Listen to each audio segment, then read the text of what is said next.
Hello and welcome to your Ultra Telephoto Portrait Masterclass. Today I'm going to show you how to make the most of your Ultra Telephoto lens when taking portraits. Now, as usual, I am using the iPhone 17 Pro, although other devices are supported.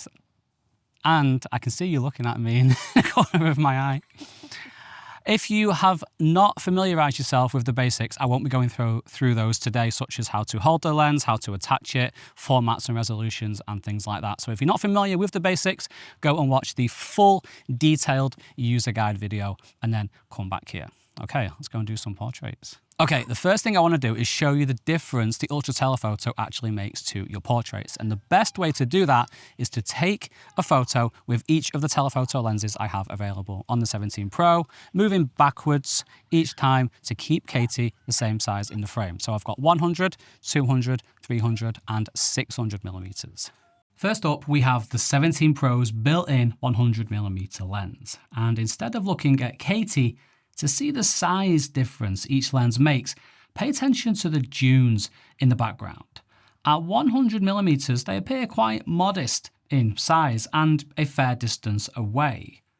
Whereas at 200mm, we get a narrower field of view and a more compressed frame, which makes the dunes appear larger, they appear to be closer to Katie, and the distance between them has widened. But because the 17 Pro's 200mm lens is a digital crop, you get less bokeh than you do at 100mm at the equivalent frame. Next, we attach the Ultra Telephoto lens, and at 300mm, the Ultra Telephoto's compression makes the previously modest-looking dunes now appear to loom large right behind Katie, and its narrower field of view has widened the distance between them even further. We've also got massively more bokeh, and all this combines to give us that professional big camera look that you just can't get with your iPhone alone. Finally, we have 600mm, and at such an extreme focal length, you can now barely even see the dunes because the field of view is so narrow, the gap between them has turned into a chasm. So this is what the Ultra Telephoto lens does to your frame. And now I'll show you how to take this narrow field of view, this compression and bokeh, and use them in your portraits. I find myself with the Ultra Tele always coming back to the 300mm mode. It just clicks with what I like and what I prefer, and I find it easier to shoot as well. Now, I want to just show you how, just by moving just a little bit, how you can change the frame and give yourself multiple shots. So we've got Katie here sitting amongst the dunes, and she's framed against the grass. We've got the sea in the background. But then just by going down lower, we can bring more of that foreground into the picture, and she's now framed more against the sky, and it looks like a different photo.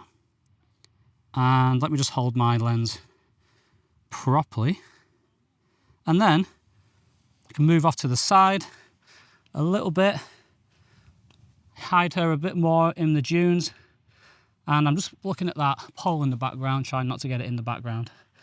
And again, it is a completely different shot just by moving a little bit, because the lens is so narrow, the field of view is so narrow. Any sort of little movement can really change the frame. Just like that. So really explore your options with the lens. And it can take some getting used to, obviously, because it's not a natural focal length for our eye. Take some time to get used to it. I'm going to switch now to Pro RAW. I've gone to RAW because that's my preferred format. Take some in Pro RAW, but I'm more interested though in the 8x 600mm mode. Wow, so we punch right in there. Now we go to 12 megapixels, and the frame does have more shake in it, but if you think back to the Ultra Telephoto's user guide, just keep shooting. Keep my arms in a bit closer. I think I'll stand up straighter. Bring my arms in a bit closer and just keep shooting. And then my shutter speed should take care of the rest for me, and I'll get some sharp results. One of my favorite things to do with the Ultra Telephoto lens is layer my composition with elements in the foreground, the middle ground, and the background. For example, here we have some out of focus beach grass in the foreground. Katie is in focus in the midground, and we have this large out of focus sand dune in the background. And I want to focus on foreground elements first. I love foreground elements. I'm always looking for them, especially with long telephoto lenses like the Ultra Telephoto lens, because they give your photos more depth. My goal is to give my photos more dimension. Quite literally, I want my 2D images to feel 3D, to be more engaging and more visually interesting. Foreground elements like this also work as a natural frame or a vignette to help keep your focus on the subject. And here I've used beach grass, but with a field of view so narrow, it doesn't really matter where you are because you can almost use anything. My options were limited at this beach location, but I did find a fence that worked quite well, and I found a fallen tree. So here we have Katie. Katie is loving life sitting in amongst those dunes there. Look at her. But because of the lens's compression, the background is very close behind her, so it's quite a flat frame. It's still a beautiful photo, but it's flat. But so we can think about trying to use something as a frame and layer it. So think outside the box. Here I've come across this fallen tree, rest in peace, my brother, and I'm thinking of ways I can just shoot through it, use it as a foreground element. So I put this bit here, put the lens in between here, find Katie, where have you gone? There you are. And all of a sudden, with that bokeh in the foreground, obviously the lens can't focus this close. We're just framing Katie nicely and just adding an element of interest. Whether this is the best example or not, I'm working with what I've got and I'm just trying something different. You heard me say there about the log being too close to focus on, and that's really important. To get your foreground working for you, position yourself so that your subject is in focus and that the foreground is too close to focus on. The Ultra Telephoto has a minimum focus distance of 6.8 meters or 22 feet. So the foreground doesn't have to be that close to the lens for this to work. It just depends on your situation and the look that you're going for. Try a few different approaches. Here, the beach grass was closer to Katie than it was to me. So this gives us a feeling that she was amongst it, which she was. Yet here, I was in the thick of it, and it completely changed the look and feel of the photo. And don't be afraid to get even more extreme than this. Just try different things. Here, for example, I'm covering half of Katie's face with a fence post, but it works. You want to see around it. You're trying to see around it. I just wish that I'd got Katie in focus. So that was my mistake, but here's something you can do to prevent it. Here I've got Katie between these long beach grass, stems of beach grass, but it can throw the focus system off. So my manual focus meter is reading like 0.11, 0.12, 13 and stuff like that, but I'm not quite certain where it is. So what I can do is I can just come above the beach grass. It's still a beautiful shot. In fact, I will take that. Eyes to me, Katie. Beautiful. But then I'm going to lock the focus on Katie, and then I can confidently come down, and now I know that there is nothing getting in the way of Katie there. Well, there is, but it's not going to throw my focus distance meter off or anything like that. Now I just have to find a way through it and shoot that. So let's look at the background side of things now with our original example. Like with the foreground elements, one of the reasons this background works is because it's out of focus. If she was sitting right up against it and it was in focus, it'd just be distracting. Whereas when it's blurred, it helps keep the focus on Katie. And to achieve a blurred background like this, focus quite closely to your subject.